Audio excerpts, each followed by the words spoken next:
welcome to the channel. So today we are going to do a basic sauce. Now, what I mean when I say basics is that a lot of, home cooks and chefs, this is their basic tomato, aka marinara sauce. So in this recipe, what I'm bringing for you guys today is pretty much my 12 to 15 minutes quick marinara sauce recipe, because I don't have 2 hours to spend simmering, marinara sauce. So I want flavor, I want quickness, and I want it to last, meaning last because you can double this recipe, jar it out. I wouldn't say any more than 3 weeks because we aren't adding preservatives and because we aren't freezing it. What you want to do is you want to store it in the fridge section, and it will last and maintain that freshness for 3 weeks.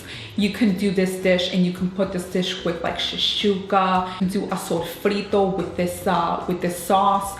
You can also do a jambalaya. You can also do my recipe on the link above, which is how to make a shrimp and zesty tomato sauce. Great for meal prep, and honestly, this is just a really amazing go-to kind of basic sauce. Now, with this sauce, I am going to be doing fresh chilies that I do plant in my garden, and also fresh basil that I do plant in my garden. You don't have to use fresh chilies if you don't have them available. You can always use, red pepper flakes. I will definitely link the measurements of red pepper flakes depending on your likeness of spiciness in the description down below and in the recipe link. So you guys kind of have an idea of, where I go by when I use the dry spices.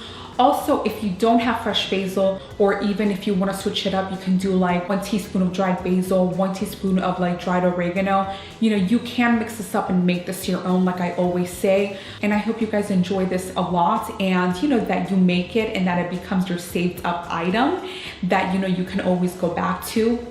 There is nothing wrong with making a fresh sauce if you have that like little extra time. Remember that I am posting videos every single week, new videos. Please give me a like, a subscribe, and a share. And please don't forget to hit that notification button so you never miss a video with Chef D. I hope you guys have an amazing night or a wonderful day, and I will see you guys very shortly. Ciao. Let's start by preparing all of our ingredients first. We'll start with 5 fresh large cloves of garlic. Now, you can slice your garlic or mince. This really depends on your liking. I prefer mine slithered into medium to large pieces because I love garlic so much. I want to make sure that I see it when I'm cooking the sauce. Once prepared, place it on the side until we use it later on for the sauteing.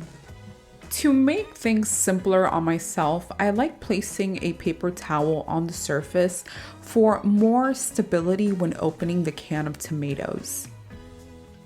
Heads up guys, I will be crushing the tomatoes by hand.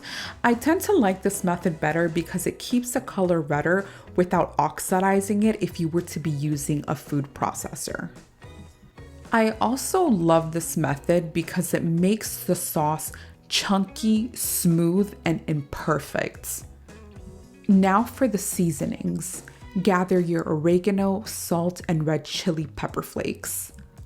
I will be using my mini Fresno chilies from my garden. Now, when handling the chilies, take out the innards and remove the seeds to make it less spicy. I personally like mild heat, so I'll be leaving a few seeds in there, but this is primarily to your liking. Now for some fresh garden basil. We will be using 1 to 2 large basil sprigs. In a large straight-sided skillet over a medium-high heat, pour in your oil and let it get mildly hot. Please don't let the oil get to a smoky point. We do not want burnt garlic here. A nice golden brown is what we're looking for. At this point, either add in your fresh chile or your red pepper flakes. Saute for a little bit and add in your crushed tomatoes.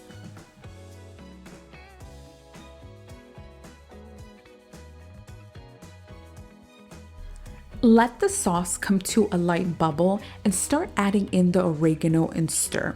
Either you can pop a lid and let it be and come back to it, or just keep stirring.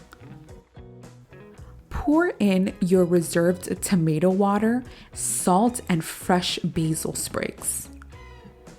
Let the sauce simmer for 12 to 15 minutes and stir. Now we'll take out the chili and the wilted basil. At this point of the recipe, taste the sauce as you go. You want to adjust any seasonings if it needs more salt or oregano. And voila, your sauce is done. If you want to reserve the marinara, let it first come to room temperature before storing. Now for the jarring. I like placing a paper towel on the surface to stabilize my empty jar, and carefully pour in your sauce and close it up. Thank you so much for watching this video, and I hope you enjoy.